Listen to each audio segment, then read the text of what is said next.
আমরা এর আগে মডেল থ্রির একের দাগের যে প্রশ্নগুলো ছিল আমরা সমাধান করেছি।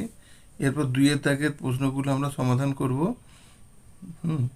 দেখো এক্স, দুইয়ের দাগের একেরটা দেখো, x square plus p x plus q r equals to zero এবং x square plus q r plus p r equals to zero সমীকরণ দুটির একটি সাধারণ বীজ থাকলে p plus q plus r এর মান কত হবে?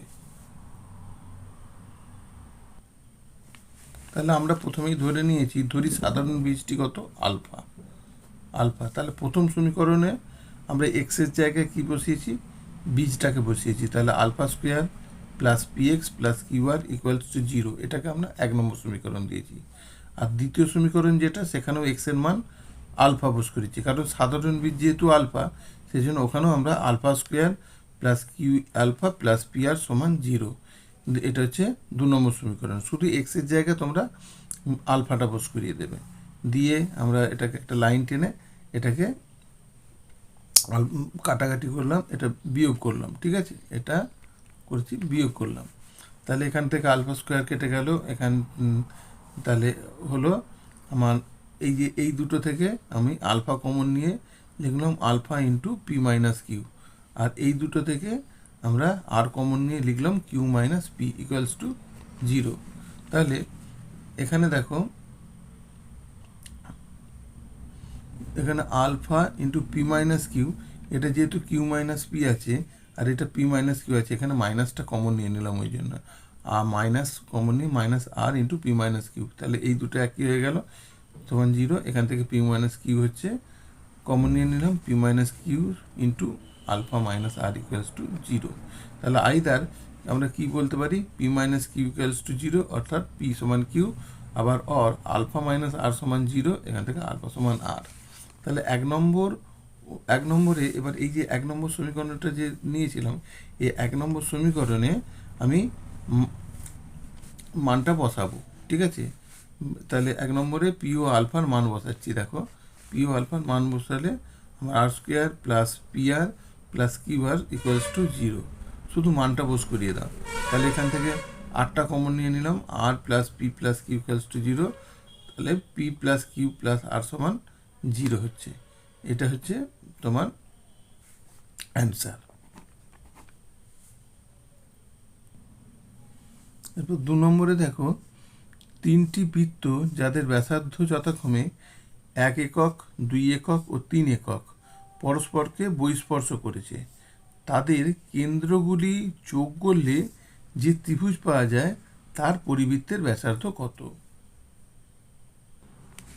দেখে নাও, এখানে 3টে বৃত্ত পরস্পরকে বহিস্পর্শ করেছে, এই একটা বৃত্ত, এই একটা বৃত্ত, এই একটা বৃত্ত। তাহলে ছোট বৃত্তটা বলে দিয়েছে ব্যাসার্ধ 1 একক, বড় বৃত্তটার ব্যাসার্ধ বলেছে, এই বড় বৃত্ত মাঝারি বৃত্তটা হচ্ছে 2 একক, আর বড় বৃত্তটা বলেছে 3 একক।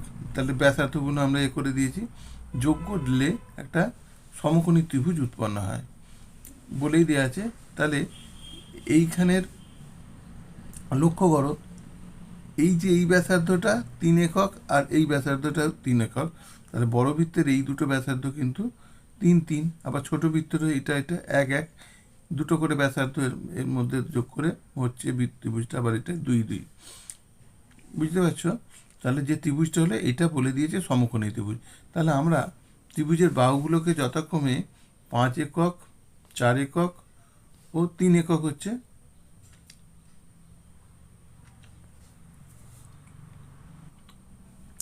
কারণ 3 প্লাস 2 যোগ করলে কত হবে, 5 একক। এই জন্য হচ্ছে একটা বাহু ত্রিভুজের 5 একক। আর একটা বাহু কত হচ্ছে, 2 প্লাস 2 যোগ করলে কত, 4 একক, ওই জন্য 4 একক। আর একটা বাহু কত, 3 প্লাস 1 যোগ করলে কত হয়, এই 2 প্লাস 1 যোগ করলে হয় 3 একক। তাহলে এটা 3 একক। এবার এই 3টে বাহুর মধ্যে দেখো একটা সম্পর্ক রয়েছে, মানে অতিভুজ স্কোয়ার সমান ভূমি স্কোয়ার প্লাস লম্ব স্কোয়ার, মানে ছোট দুটো বাহুকে যদি যোগ করো, 4 স্কোয়ার আর 3 স্কোয়ার যোগ করলে আমার বড় বাহুর স্কোয়ার বেরোচ্ছে। আমরা এটা কি জানি, আমরা জানি যে দুটো বাহুর, ছোট দুটো বাহুর যোগফলের বর্গের সমষ্টি তৃতীয় বাহুর বর্গের সমষ্টির বর্গের সঙ্গে যদি সমান হয় ত্রিভুজটা হবে সমকোণী ত্রিভুজ। এবার তোমাকে বার করতে বলেছে পরিবৃত্তের ব্যাসার্ধ।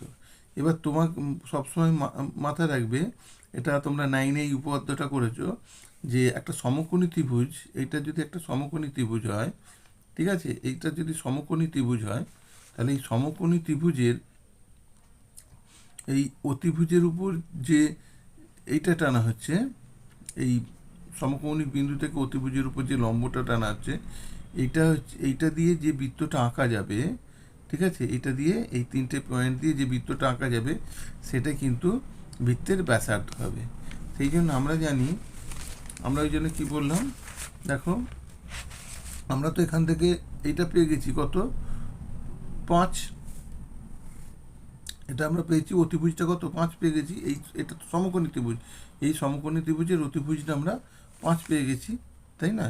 এবার এর ব্যাসার্ধটা কত হবে না, এই যে এটা দিয়ে যে বৃত্তটা অঙ্কন করবে সেই ব্যাসার্ধটা সবসময় অতিভুজের অর্ধেক হবে, ঠিক আছে, এই ব্যাসার্ধটা এইটা সবসময় অতিভুজের অর্ধেক হবে। এই জন্য আমরা লিখছি, আমরা জানি সমকোণী ত্রিভুজের পরিবৃত্তের ব্যাসার্ধ সর্বদা অতিভুজের অর্ধেক হয়।